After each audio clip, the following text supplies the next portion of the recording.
So Yahoo News is reporting the Air Force chief responds to possibility of buying new Block 80 F-16s. Thomas Newdick says that General Alvin today responded to questioning regarding the potential of a new version of the prolific F-16, a so-called Block 80. They don't have a plan currently to buy the new Viper, but with the F-47 and the collaborative combat aircraft and F-35 and EX, it's on the table. Alongside Secretary of the Air Force Frank Kendall, Chief of Space Operations General Chance Saltzman, General Alvin was testifying before the Senate Committee on Armed Services. Senator Tom Cotton asked, focusing on just the next decade, then our current acquisition options are pretty limited. Would you be able to use newly built U.S. configured Block 80 F-16s to strengthen our strike fighter fleet if Congress can find additional funds for such an effort?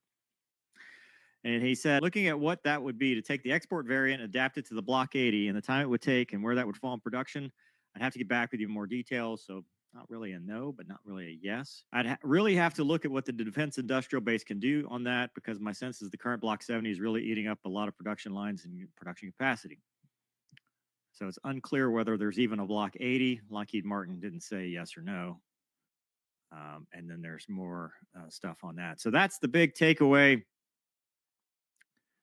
They didn't say no, so you're telling me there's a chance. So there's two things here. One, they brought up the production line, right? You only have so many ways you can produce a jet. They moved the F-16 production from Fort Worth, where it used to be, to make room for the F-35. They moved it to South Carolina, and they're only producing now the Block 70, 72 variants for export, because the U.S., the last F-16 block, because blocks are, think of them as, your models, right? I flew the Block 30, Block 25. I've flown the Block 42. Block 40 and 50 are very similar, digital flight control, stuff like that. Block 50 and 52, last ones we bought. Now, we've upgraded them over the years, so they're not, the ones that came out in 86, the Block 30s aren't the same avionics and everything as what you'd see now. But and they're not even the same as how I flew them, back in 2009 to 2012. However, the Block 70 is the only thing, and that's other countries have been buying it. We've been talking about on this show and on the Mover and Gonky show how they've announced certain purchases, including like the Philippines, stuff like that.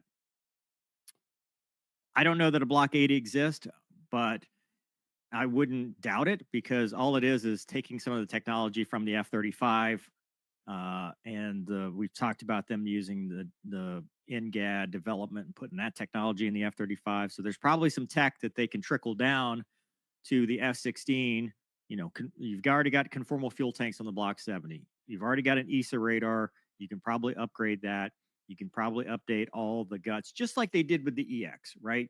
The EX is not your father's Strike Eagle or the F-15 SA or anything like that. It is a relatively new aircraft, just like the Super Hornet compared to previous models. So could it be done? Yes. But he makes a good point. Do they have the capacity to do it? And with our abysmal ability to acquire aircraft, can you do it quickly enough to make it relevant? And can you do it cost effectively enough, right? Because if the F-16 Block 80 costs the same as an F-35, just buy an F-35.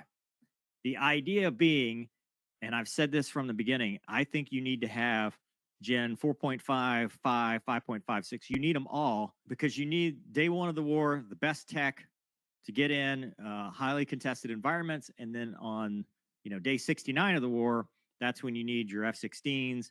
Your F-16 goes to the reserves and guard. You need it for the Homeland Defense mission. You need it for some of these security packages that we do, the theater security packages. You need it for being able to do low intensity conflicts that we'd like to do a lot when, like, you bomb, certain countries, terrorist groups, stuff like that. You need a bigger force where pilots are flying a lot. You don't just need a few specialized 5th gen or 6th gen fighters, because then the pilots don't fly very much and you really don't have the strength in numbers. So you have to augment that somehow. So I love the idea, especially since it's the world's greatest fighter and it's the best looking fighter.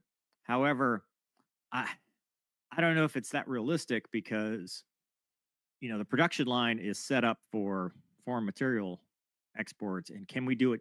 Because the only way it makes sense is if you could do it quickly and cost effectively. Otherwise, you might as well buy the F 35.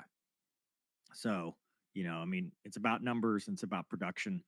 The F-15EX is different because they already had that production line, and the EX part is now being dedicated to that, and that's not the same as what Lockheed's doing because Lockheed's got the F-35, and now they're doing the F-35, plus or whatever. And if we end up doing the F-55, who knows? So, great idea. Not sure how realistic it is, but again, we've talked about in the past the layout of how we modernize our forces and continue having the ability to establish air dominance with what we have and what we want. And it's expensive. It's not cheap to have the Air Force that can do that.